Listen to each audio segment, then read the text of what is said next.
Halos, ano na siya. Ano pa lang. Ah! Wow! Luto na.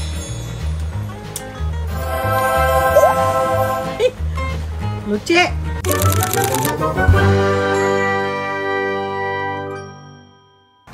Hello!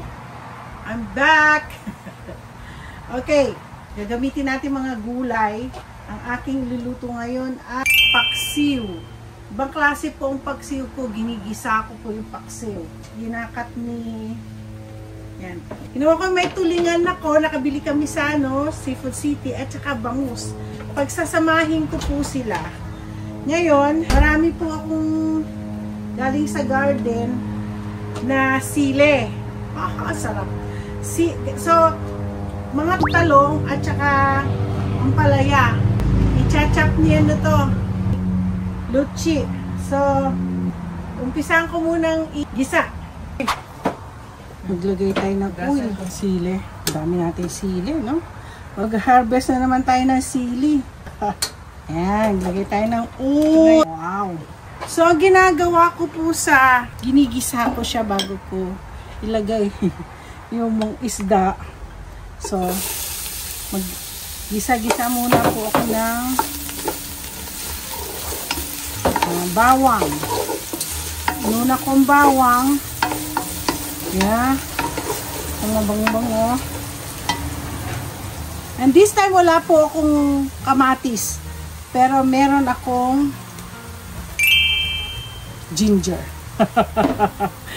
So, okay. Ay, ang bilis. Mga mabilis yata itong lutuan na ito, ah. Lagyan natin ng sibuyas. Lagyan ko sibuyas.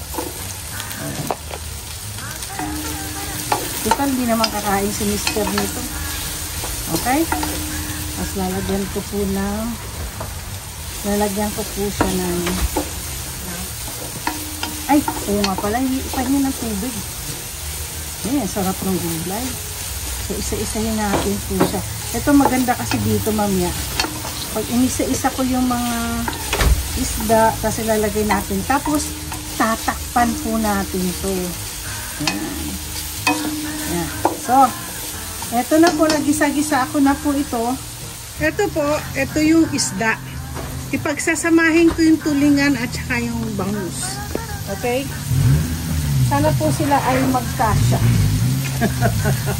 Magkasya. Alalaki ng hiwa.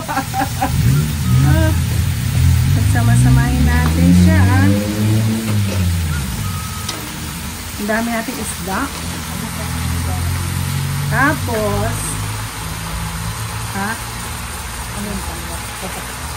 so, ngayon, ilalagyan natin po sila ng ito. Sausaw natin ang palaya. Dumping na lang tayo dito. Dumpling.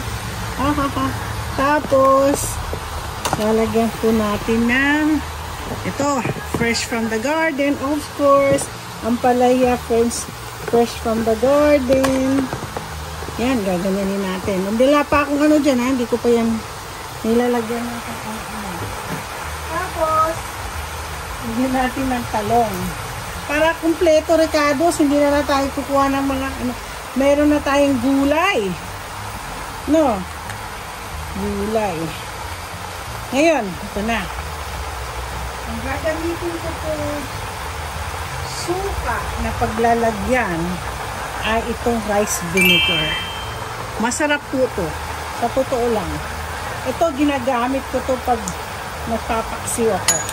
Naku, parang napansin mo punong-puno yung ko, yung nandun sa loob yung mas maluluto yung isda sa loob.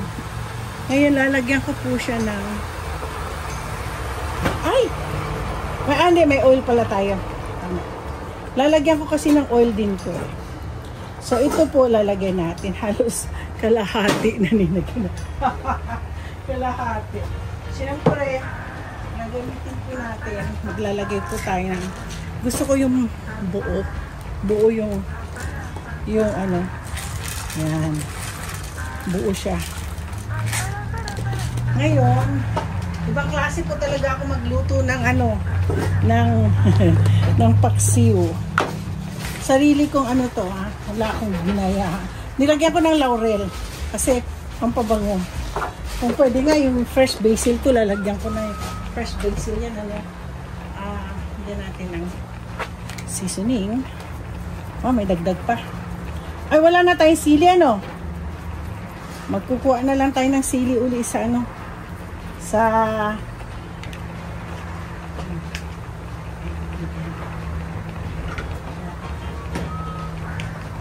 so hindi naman yung mag-ano. Ngayon, of course, ano pa ba ang favorite kong Knorr? Bawat pagkain ko may Knorr.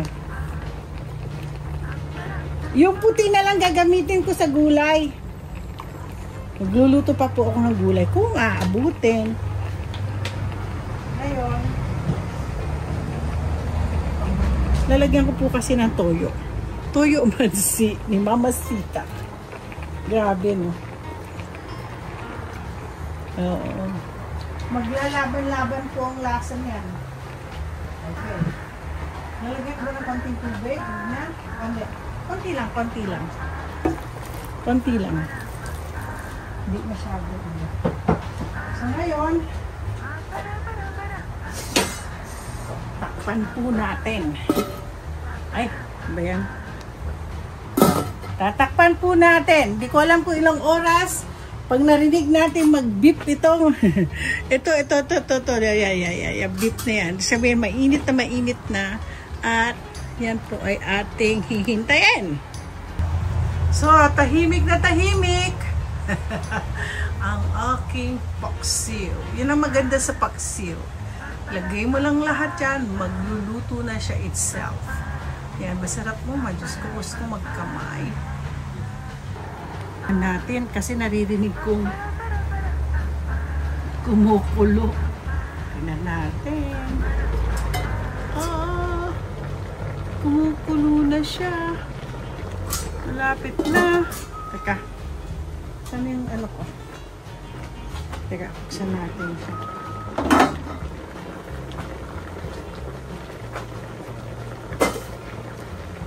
Tingnan niyo po itsura niya. Narinig mo po. Sarap. Nakikita niyo yung bangus. Bangus magluluto.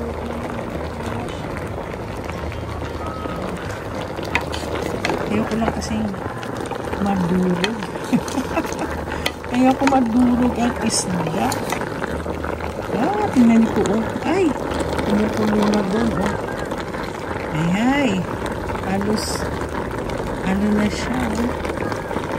Pero kailangan maluto itong gulay ko. Lutuin natin maluto yung gulay. Takpan ko natin.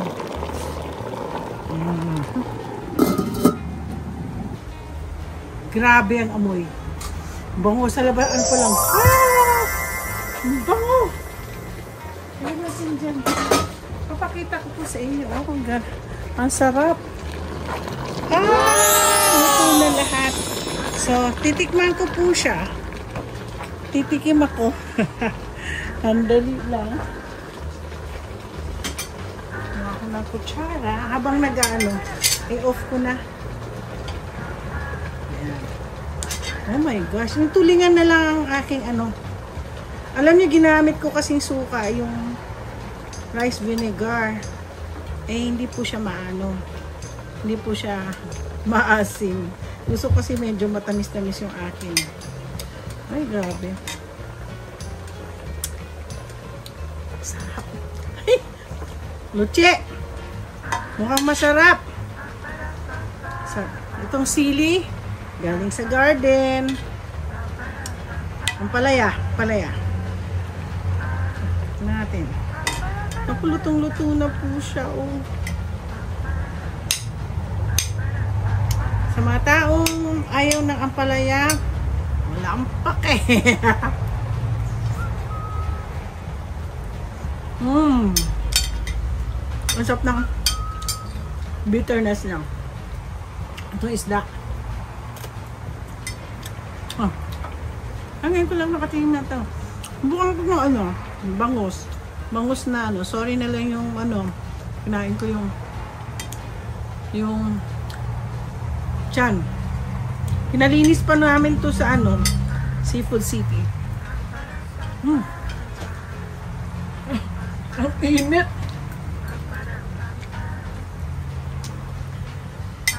I've been looking gusto ko na ng rice. Hindi na. Ramdam ko na talaga. May maano lang kasi.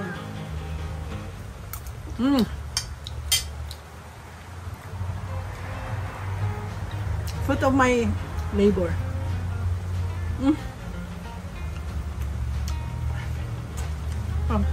Don't forget to like and subscribe my my paksiw. Matamis po ng konti na alat maasim. Pinagsama-sama ko po lahat. So salamat. Ito po ang aking paksiw na akong invento ko lang to.